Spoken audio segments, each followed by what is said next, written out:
Ang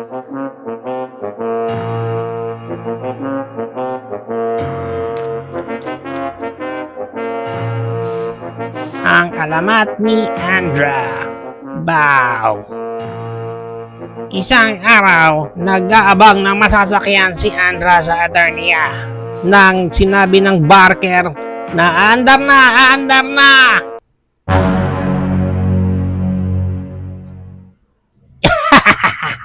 Till we meet again. And here's the toy that we're going to review for today. This is the Masters of the Universe Revelation Andra. This is from the Masterverse line. And as you can see here, wala na kasi dyan sa loob kasi na-unbox na natin siya nung nag-live tayo. And at the back, may magandang artwork lang dito ni Andra na may konting bio. And yung ibang lineup na pwede nyo makuha from this line. At the side, may artwork ulit dyan ni Andra. And at the other side, Andra, Heroic Officer of Eternos. On top, Masterverse, and at the bottom, barcode and stuff. Pag na-unbox natin si Andra, check muna natin yung overall details niya. Yan, ang ganda. Ako tuwang-tuwa talaga ako dun sa face sculpt nung mukha niya. Face sculpt nga. Pero ang ganda kasi, ang ganda ng pagkakagawa nung mold nung face niya. Even yung pagkaka-paint sa face niya, ang ganda. Astig. Pretty talaga si Andra dito sa figure natin na to. Even yung hair niya, mga dreads niya dyan. Oh, ang ganda ng details. And also, yung uniform niya, ayan. Astig din naman. Sabi ko nga doon sa live natin, para siya talaga mga character sa games. Parang pang Mobile Legends yung dating ng costume niya dito. And maayos naman and maganda yung details niya. Para sa kanya, ang articulation, yung head niya, narorotate siyang 360. May konting look up siya and may look down siya na ganyan. Para sa kanyang Creed moment, meron naman siyang arms wide open ng ganyan. Although, mahirap nang i-rotate pataas yung arms niya kasi nakaharang na itong shoulder pad niya dito. Hindi sumasama sa articulation eh. So, nagkakaroon siya ng hindrance. Pagdating dito sa bicep niya, narorotate yan. And yung kanyang elbow bend, double jointed.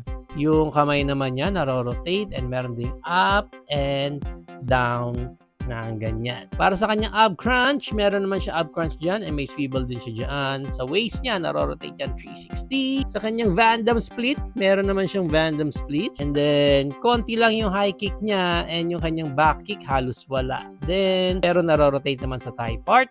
And yung kanyang knee bend, double jointed yan. Ang ganda ng pagkaka-knee bend. And sa paa, may up na ganyan and down na ganyan. And of course, na-rotate din yan 360. Dito pala sa ilalim ng knees, meron din siyang rotation dyan. Sad to say, dito kay Andra, wala nang ibang outfit na parang pwedeng matanggal sa kanya. Even itong belt niya sa may chest area. May part kasi dyan na nakaglue na, especially dito sa likod. So, hindi pwedeng matanggal yan. And also, itong belt niya na hindi pwedeng ma-unbelt. Although, maluwag lang at nagagalaw-galaw naman siya dyan.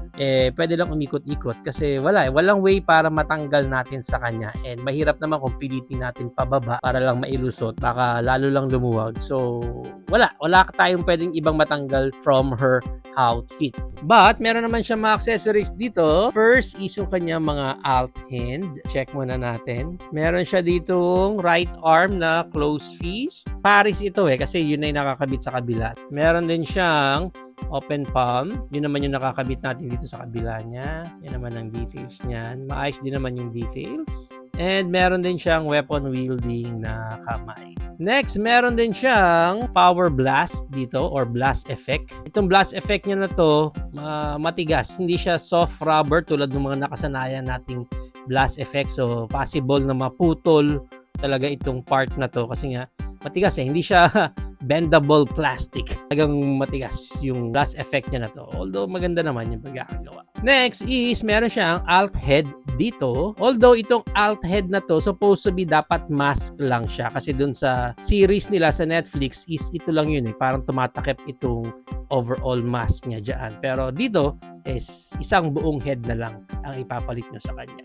Maganda din naman yung details ng mask niya na to. Parang pang gaming talaga yung datingan ni Andra. Lastly, sa kanya accessories, meron naman siya dito coat or cape or hoodie. Hoodie, cape, coat. Tatlo. Kasi ganyan ang pinaka-overall na itsura niya na yan. parang battle damage pa yung pinaka-cape niya. And gamusa yung texture sa harap. And then meron siyang hoodie dito. Yan. And then parang meron pa siyang parang tali dito eh. And then ang gagawin lang naman natin dyan is pag isusuot natin sa kanya, pwede mong ilagay na mismo sa hood niya. Ang problem lang, pag itong head yung gamit nyo, masyadong mataas yung yung buhok niya sa likod. So, hindi gaanong nakukuha or nako-cover yung buong face niya. And then ito, didiskartehan nyo na lang kung paano nyo gustong mailagay kay Andra. Kasi meron siyang velcro dito sa likod. Parang yun yung pangkakabit natin dito eh. Sumasabit lang din kasi nga velcro sumasabit sa gloves ko. Ayan. So, parang ganyan ang itsura niyan. Medyo lousy ang pagkakagawa ko. Pero try muna natin ilagay yung isa niyang alt head para mas kakasya sa kanya. Laki kasi nung buhok niya dyan sa likod. So, pag inalis natin yan, kabit natin tong isang head niya, yung naka-mask. Pag yan, ang ilalagay nyo, yun, mas babagay na sa kanya, sa hood niya. Yan, di ba? Mukha na talaga siyang assassin. Yan, And then, yung kanyang blast effect naman is, dito natin niya ilalagay. Pepeg lang natin yan dyan. Pag ganyan. And then, there you go. Yun na. Ito na ang ating assassin na si Andra. Astig din no? Ang ganda rin Gusto ko yung cape niya Hoodie cape. Ganda. Now, para sa height, dito ni Andra, ang height niya is around mga nasa 6.5 inches siya. Ang maganda niyan, i-compare pa natin siya sa iba pa natin figure tulad ng ating Masterverse He-Man. Yung kasama niya sa wave na to, Wave 3, Masterverse Fisto. Let's include our Wave 1, Masterverse Skeletor. Masters of the Universe Classic Klein na si Chief Carnivus. Also, we have here Masters of the Universe Retroplay or Origins na si King Randor. And our loyal subjects, Battle Armor Skeletor. So, yan ang ating height comparison. If you are planning to avail this Masterverse Wave 3 Andra, ang price range niya is around 1,500 up to 1,800 pesos. Depende na lang again kung saang specific market kayo makakuha ng copy ninyo or makakakuha din kayo ng nakasale na. There you have it now guys, na ang ating Wave 3 ng Masterverse, Masters of the Universe Revelation Andra. What do you think of this figure? Is it a go for you or no for you? Whatever thoughts, please comment it down below.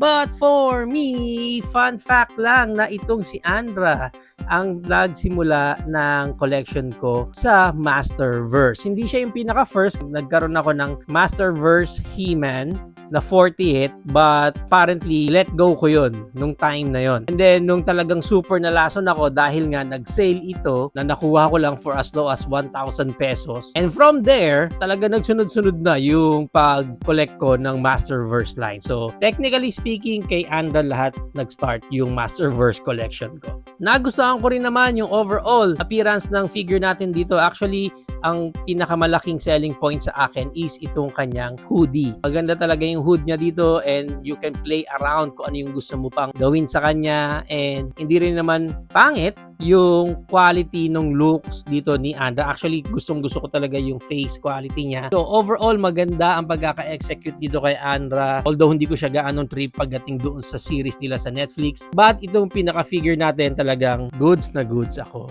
sa kanya.